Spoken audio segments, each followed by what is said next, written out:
Welcome বন্ধুসকল। তো নতুন এটি ভিডিঅ'লৈ আপোনালোকক স্বাগতম জনাইছোঁ। তো আপোনালোকে দেখিবলৈ পাইছে খিংখিং বাৰেশ্বৰ মন্দিৰ। তো তাত হাবি জুই থকা প্ৰস্তুতি চলাই থকা হৈছে। তো আৰু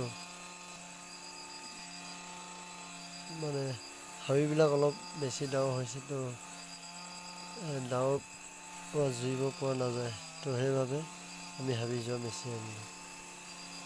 তো এয়া আমাৰ সোণৰ কছাৰী ছাত্ৰ সন্থাবিলাকে আমি এই কামবোৰ চাফ চাফাই কৰি আছোঁ। তো চাফাই কৰা বিশেষ কাৰণটো হ'ল চাফা কৰিলে মানুহৰ মনবিলাক মুকলি থাকে আৰু দেখিবলৈ শুৱনি হয় জেগাবিলাক। তো আজি বতৰ খুবেই ভাল। তো ইয়াৰ নেচাৰবিলাক চাওক কি সুন্দৰভাৱে আমি তামোল পুলি ৰোৱা হ'ল ৱাল চাইডে। তো আজি মোৰ ভিডিঅ' ইমানতে সামৰি মাৰিছোঁ। ধন্যবাদ।